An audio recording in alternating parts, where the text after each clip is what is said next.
Morning, welcome to বাড়িতে বানানো one more রোগের ভিডিও। আচ্ছা, আমার চ্যানেলে রোগের ভিডিও আর এই লেখাপড়া ছাড়া দেখোই বাকি তোমরা। যাই হোক, আর তো আমি কিছু করিও না, দেখবেই বাকি। আচ্ছা, তো আজকে আমি যে মায়ের কথা বলবো, যে একজন ফিমেল পেশেন্টের কথা বলবো, সেই পেশেন্টের সমস্যাটা যথেষ্ট গুরুতর। এবং এখন মানে আগে যেটা হতো আমরা দেখতাম যে রেফার পেশেন্ট যারা ধরো অনেক দিন ধরে ভুগছে না নল, মানে আমাদের প্রথম দিকে তো সবাই ভেলোর ফেরত, ঠিক আছে, সবাই ভেলোর ফেরত। আচ্ছা, এখন তো একটু কমেছে সেই ব্যাপারটা, ঠিক আছে। এখন লোকে শুরুর দিকেও আমাদের কাছে আসছেন, ঠিক আছে, মানে আমার পার্সোনাল এক্সপিরিয়েন্স বলছি আর কি। তো এবার যেটা হয়েছে, তো এই মা এনার ধরা পড়েছে যে থাইরয়েড গ্ল্যান্ডে ক্যান্সার, ঠিক আছে। সমস্যাটা যেটা, উনি দেখো কোনো সমস্যা হয়েছে, তুমি সেইটার সিমটম পাচ্ছ, সেটা অনেক ভালো। তোমার কোনো সমস্যা ভেতরে হয়ে আছে, তুমি তার সিমটম পাচ্ছ না, কোনো সিমটম দিচ্ছে না, সেটা কিন্তু মোটেই খুব একটা ঠিকঠাক জিনিস না, ঠিক আছে। এনার থাইরয়েড গ্ল্যান্ডে ক্যান্সার হয়েছিল, মানে হয়েছে, ইনি তার কোনো সিমটম পান না, ইনি বুঝতেই পারেননি যে তার শরীরে ওই রকম একটা মারণ রোগ হয়ে আছে। উনি শুধু দেখছেন ওনার ওয়েটটা বেড়ে যাচ্ছে, ঠিক আছে। উনি কি করেছেন, ডাক্তারবাবুকে দেখিয়েছেন, ডাক্তারবাবু টেস্ট করতে দিয়েছেন, জানা গেল, বোঝা গেল, দেখা গেল ওনার ক্যান্সার। আচ্ছা, এবার ওনারই পরিচিত আরেকজন আমাদের পুরনো পেশেন্ট, তার ছিল থাইরয়েডের প্রবলেম। এবার তার কি হয়েছিল, তিনি খুব রোগা হয়ে গিয়েছিলেন, ঠিক আছে, আর ইনি খুব মোটা হয়ে যাচ্ছেন, তোমরা জানো অনেক রকমের হয়। আচ্ছা, সেই ডিটেলে আমি এখন যাচ্ছি, আমি এখন এনার কথাই বলি। এবার কি হলো, ওই জন্য উনি তখন বললেন যে, আর তাছাড়া শুধু উনি না, ওনার হাজব্যান্ডও আমাদের পেশেন্ট ছিলেন, ঠিক আছে। তো ওই জন্য উনি আমাদের সাথে যোগাযোগ করেন। তো একদিন আমাকে মেসেজ করলেন রাত্রিবেলা যে আমি একটু দেখাবো। আমি বললাম ঠিক আছে, টাইম দিয়ে দিলাম। পরের দিন সকালবেলা মনে হয় 6টার সময় না 7টার সময় উনি ফোন করলেন, ঠিক আছে। মোস্ট প্রবাবলি আমি ফার্স্ট অ্যাপয়েন্টমেন্টটাই ওনাকে দিয়েছিলাম সকালবেলা 6টার সময়। তো তখন উনি আমাকে জানালেন, আমি বললাম আপনার কষ্ট কী হচ্ছে। প্রথমে আমি বললাম আপনার রিপোর্টগুলো সব পাঠিয়ে রাখুন, আপনি বলছেন আমার কিছু টেস্ট করানো হয়েছে, তো আমি একটু দেখাবো। ঠিক আছে, আপনি রিপোর্টগুলো পাঠিয়ে রাখুন। তো রিপোর্টে দেখলাম ক্যান্সার। এবার আমি পরের দিন সকালে জিজ্ঞাসা করলাম যে আপনার হয়েছেটা কি, আপনার কষ্ট কি হচ্ছে। তখন উনি বলছেন আমার না কোনো কষ্ট নেই, জানেন তো, আমি বুঝতেই পারছি না আমার ভেতরে এত বড় একটা রোগ হয়ে আছে, আমি শুধু মোটা হয়ে যাচ্ছি। ক্যান্সার বলতেই আমরা বুঝি রোগা হয়ে যাচ্ছে, ঠিক আছে, মানে আমরা জানি যে খেতে পাচ্ছে না, খেতে ইচ্ছে করছে না, রোগা হয়ে যাচ্ছে। হ্যাঁ, একবার টেস্ট করাও, দেখো এখানে ইনি মোটা হয়ে যাচ্ছেন। আচ্ছা, থাইরয়েড গ্ল্যান্ডের ক্যান্সার। থাইরয়েড গ্ল্যান্ড, থাইরয়েড যে হরমোনটা, ঠিক আছে, এইটা খুব একটা অদ্ভুত একটা মিস্টিরিয়াস হরমোন। আমি আগে এক জায়গায়, মানে আগে যখন আমি পড়তাম, যখন আমি অ্যালোপ্যাথি সিস্টেমে, মডার্ন সিস্টেমে যখন আমি পড়তাম, তখন ওখানে পড়ানো হয়েছিল যে যখন কোনো কিছু পাচ্ছ না, তখন দেখবে থাইরয়েডটা একবার টেস্ট করিয়ে নেবে, তখন একবার থাইরয়েডটা চেক করিয়ে নেবে। কারণ ওই জিনিসটার আমাদের জীবনে বহুভাবে জাল বিস্তার করা আছে, ঠিক আছে, they can go to any extent. তো সেই থাইরয়েড গ্ল্যান্ডের, সেই থাইরয়েডের ক্যান্সার না জানি আমাদের শরীরে কোথায় কোথায় কিভাবে এফেক্ট ফেলে রেখেছে। আমি ওই জন্য ওনাকে ডাইরেক্ট জিজ্ঞাসা করলাম, ওনার মুখ থেকেই আমি বুঝতে পারবো যে ওনার কোন কোন সিস্টেমে এখনো পর্যন্ত এফেক্ট পড়েছে। স্বাভাবিকভাবেই ওনাকে জিজ্ঞাসা করলাম ওই জন্য, আপনার কি কষ্ট। উনি আমাকে যে কষ্টটা বললেন সেটা হচ্ছে, খাবার খাচ্ছি, কোনো খাবার হজম হচ্ছে না, পেটটা ফুলে আছে, মনে হচ্ছে আমি আর কিছু খেতে পারবো না। আমি যদি দুপুরে খাবার খাই, আমি বিকেল রাত্রি কখনোই আর খাবার খেতে পারছি না। মনে হচ্ছে পেটটা, আমাকে উনি এক্স্যাক্ট এই ওয়ার্ডটা বলেছিলেন, পেটটা জয় ঢাকের মতো ফুলে আছে। আমি বললাম আচ্ছা। তারপর আমি ওনার সাথে আরও কথা বললাম, উনি আরও যা ওনার সমস্যা আছে বললেন। কিছুটা ওনার মেনস্ট্রুয়েশনের সমস্যায় উনি ভোগেন, খুব স্বাভাবিক, ভুগবেনই। থাইরয়েড তাকে মেনস্ট্রুয়েশনের সমস্যা যদি না ভোগাতো সেটাই আমরা অবাক হতাম। আচ্ছা, ঠিক আছে। তারপরে আমি আস্তে আস্তে কথা বলে জানতে পারলাম যে আমরা তো জিজ্ঞাসা করি যে আপনার পূর্বপুরুষ কারোর এই সমস্যা আছে কি না। ওনার পূর্বপুরুষের নেই, ওনার পরের জেনারেশনের আছে। আচ্ছা, তার বিহেভিয়ারাল সমস্যা আছে। ঠিক আছে, সেটাও আমি বুঝতে পারলাম এখান থেকেই। এবার কি হলো, আমরা ওষুধ দিলাম।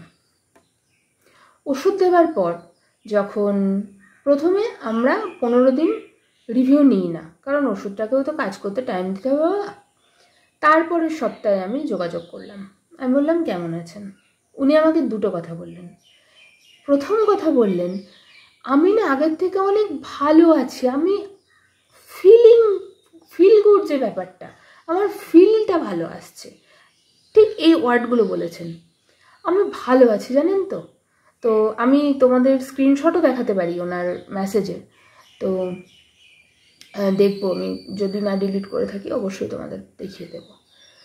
কিন্তু আমার পেটের যে সমস্যাটা আমি এতদিন ধরে ভুগছি, ওনার পেটের সমস্যাটা কিন্তু এই এপ্রিল মাসের ক্যান্সার ধরা পড়ার প্রায় বছর 10 আগে থেকে, ঠিক আছে। আমার পেটের সমস্যাটা যে এতদিন ধরে ভুগছিলাম সেইটা কিন্তু আর আমার নেই। আই ওয়াজ লাইক, হ্যাঁ, এত বছরের সমস্যা এই 21 দিনে সেরে যাওয়া ইজ রিয়েলি অভাবনীয় বলা যায়, অবিশ্বাস্য। তারপরে উনি বললেন আর একটা সমস্যা, ওনার নতুন সমস্যা। ওই যে আমি সবসময় জিজ্ঞাসা করি না যে নতুন কিছু সমস্যা হচ্ছে, এখন কি কি সমস্যায় ভুগছেন, আর আগের যেগুলো ছিল সেগুলো কতটা কেমন কি আছে। তো এই ধরনের মানুষ, ওই যে বললাম থাইরয়েড তোমায় এদিক দিয়ে ওদিক দিয়ে, থাইরয়েড কিন্তু তোমার এই 21 দিনে সেরে যাওয়ার ঘটনা নয়, এদিক দিয়ে ওদিক দিয়ে ও কিন্তু তোমাকে জ্বালাবেই। তো তারপর উনি আমাকে একটা নতুন সমস্যা বললেন, সেটা হচ্ছে পায়ের যন্ত্রণা করছে। আমি বললাম 1 সপ্তাহে? উনি বললেন না, এটা আমার বছর 3-এর সমস্যা, কিন্তু আমি এখন দেখছি এইটা হঠাৎ এই গত 2-3 সপ্তাহ হলো বেড়ে গেছে। প্রথম দিন যখন আমি আপনাকে দেখিয়েছিলাম তখন তো সমস্যাটা এতটা ছিল না, তখন সেরকম ছিল না, কখনো কখনো মাঝে মাঝে হতো, ওই জন্য সেটা আর আমার খেয়াল ছিল না বলবো বলে। তো এখন এই সপ্তাহখানেক দেখছি এটা বেড়েছে। আমি বললাম ঠিক আছে, পরের বার যখন ওষুধ যাবে। এইবার যেটা ঘটনাটা, এই যে উনি পায়ের যন্ত্রণা বললেন না, পায়ের যে ফিলিংটা বললেন, এই ফিলিংটা কিন্তু ওনার আগে যে কেসটেকিংটা হয়েছিল সেটাকে ফুলফিল করলো। যখন এই পায়ের সিমটমটা পেলাম আর তার আগে আমি মেলালাম প্রথমবার যে গলার সিমটমটা উনি দিয়েছিলেন, সেই দুটো টোটালিটি করে একটা খুব সুন্দর মেডিসিন আসছে। সেই জন্য বলি, নতুন কোনো সমস্যা উদ্ভাবনা হলো বলেই যে তোমার সেই ওষুধের এফেক্টে এলো, তোমার নতুন কোনো সমস্যা এলো, তোমার কোনো ক্ষতি হয়ে গেল, সেটা নয়। আমাদের একজন পেশেন্ট ছিলেন, ওনার লিভার সিরোসিস ছিল, তার সাথে ওনার এক্সট্রা পালমোনারি টিবি ছিল, ঠিক আছে। আমাদের এক্সট্রা পালমোনারি টিবি পেশেন্ট একজনের 3 কেজি ওজন বেড়েছিল আমাদের ওষুধ ট্রিটমেন্ট চলাকালীন, ঠিক আছে। সেই রকম যেমন একটা এক্সাম্পল আছে, ঠিক সেরকমভাবে এমনও এক্সাম্পল আছে, এক্সট্রা পালমোনারি টিবি, তার লিভার সিরোসিস আছে সাথে, তাকে 2-3 দিন অন্তর অন্তর তাকে জল বার করতে যেতে হয়, যাকে বাংলায় বলে। আচ্ছা, এত তার ইডিমেটাস কন্ডিশন। তো অ্যাসাইটিসের জন্য না উনি উঠে, এইভাবে আমরা যেমন বসে আছি উনি বসতে পারতেন না, ঠিক আছে। সেই মানুষটার তো তার টিবি আছে, ঠিক আছে, সেই টিবি পেশেন্টের জ্বর আসবে, হুইচ ইজ সো কমন। সেই মানুষটার যখন ওষুধ খাবার পর ফুটে জ্বরটা বেরোলো, তখন ওনার মনে হলো যে না, হোমিওপ্যাথি ওষুধ খেয়ে জ্বর এসে গেছে, উনি আর ট্রিটমেন্ট কন্টিনিউ করলেন না। তো সেই জন্যই বলি যে এরকম বোকামো করবেন না। আপনাকে এমন কোনো ওষুধ দেওয়া হয়েছিল, এমন কোনোভাবে চেপে দেওয়া হয়েছিল যে আপনার টিবি ট্রিটমেন্ট করার মতো সিমটম আসছে না, আপনার লিভার সিরোসিস ট্রিটমেন্ট করার মতো সিমটম আসছে না, ঠিক আছে। তো এইরকমভাবে একটা মানুষকে ধোঁয়াশায় তো আমরা রাখতে পারি না। একটা কথা আছে সাইকোলজির ভাষায় বা মডার্ন মেডিসিনের ভাষায়, সেটা হচ্ছে নন ম্যালিফিসেন্স, ঠিক ঠিক আছে, মানে তুমি তার ক্ষতি করবে না, তো সেটা তো আমরা করতে পারি না। সেজন্য আমরা ওষুধ দিয়ে জ্বরটা, মানে যে টিবি আর কোথাও, মানে এতদিন ধরে ওনারা ট্রিটমেন্ট করিয়েছেন, আমি তো সব পেপারস নিই, কোনো কাগজে লেখা নেই যে ওনার টিবি হয়েছে। উনি মুখে বলে যাচ্ছেন যে আমার TB TB TB TB TB, তো সিমটমই আসছে না, পাচ্ছে না তো। আর মানে কোনো ল্যাবরেটরি ইনভেস্টিগেশনেও পাচ্ছে না, কাজে কোথাও লেখা হচ্ছে না, কিন্তু উনি বলে যাচ্ছেন টিবি টিবি টিবি টিবি। খুব একটা ধোঁয়াশাযুক্ত কেস ছিল। ওনাদের মনে হয়েছিল, ওনারা হোমিওপ্যাথি খাবেন, খেয়েছেন, তারপর মনে হয়েছে যে না খাবো না, খেয়ে আমার টিবিটা পরিষ্কার হয়ে গেল, কাজেই কেন আমি খাবো, আমার তো রোগ বেরিয়ে গেল, আর আমি কেন ওষুধ খাবো। যাই হোক, তারপর ওনারা কন্টিনিউ করেননি। কিন্তু এনার ক্ষেত্রে যেটা হলো সেটা হচ্ছে, উনি আমাকে পরিষ্কার করে বললেন ওনার পরে যে পা ব্যথাটা এলো, ওই পা ব্যথাটা কিন্তু ওনার, দেখো, ধরা পড়েছে এপ্রিল মাসে, এটা কি মাস, এটা মে মাস, তোমরা দেখছো জুনে, ধরা পড়েছে 1 মাস আগে। তা বলেই কি এটা যে হয়েছে এই 1 মাস আগে? বাবা, তোমার বলছো 10 বছর ধরে এই সমস্যায় ভুগছি, বা বলছো এই পা ব্যথা আমার বহু বছর ধরে, এখন আমার এই সমস্যাটার সাথে সাথে কিছুদিন হলো, কয়েক সপ্তাহ হলো এই সমস্যাটা আমার খুলে ফুটে বেরোচ্ছে, তার মানে তো তোমার সেখানে সিমটম পরিষ্কার হচ্ছে।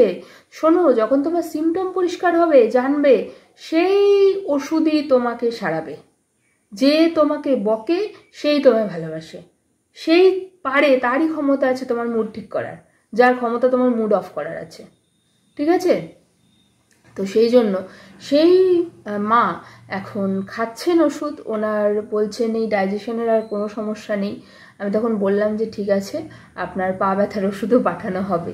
ভালো করে টোটালিটিটা এলো। আর স্বাভাবিকভাবে যখন আমরা জানি, পড়েছি যে যখন বিভিন্ন ধরনের প্যাথি থেকে বিভিন্ন ধরনের হিরোইক মেডিসিন যখন ইনটক্সিকেটেড হয়ে আসেন, তখন হুট করে আমাদের ডাইরেক্ট কনস্টিটিউশন সবসময় পাওয়া যায় না। এনারও তাই হয়েছিল। আস্তে আস্তে এই হোমিওপ্যাথি ওষুধ পড়তে পড়তে 3 সপ্তাহের মাথায় আমরা আসল কনস্টিটিউশন পেলাম। দেখা যাক কেমন থাকে।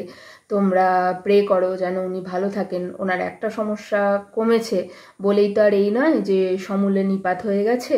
স্যার বলেছেন 3 মাস পরে টেস্ট হবে, আবার 6 মাস পর আরেকটা টেস্ট হবে, তবেই বোঝা যাবে যে ওনার এখন কি সিচুয়েশন, বা ওনার কতটা কি সিচুয়েশন, কেমন কি আছেন। তো তোমরা প্রে করো যেন উনি ভালো থাকেন। আর তোমাদেরও বলছি বারবার, যদি দেখো কোনো সমস্যা হচ্ছে, তোমরা হুটপাট করে ওইভাবে ওষুধ খেয়ে নেবে না নিজেরা। তোমরা অবশ্যই একজন ডাক্তারবাবুর সাথে যোগাযোগ করো। আমার সাথে তো যোগাযোগ করতেই পারো। আমরা তো 24x7 24 ঘন্টা খোলা থাকি, প্রত্যেক দিন খোলা থাকি, কোনো অসুবিধা হবে না। আমার হোয়াটসঅ্যাপ সব সময় খোলা থাকে। ঠিক আছে? কোনো অসুবিধা হলে আমাকে হোয়াটসঅ্যাপ করতে পারো। বাই।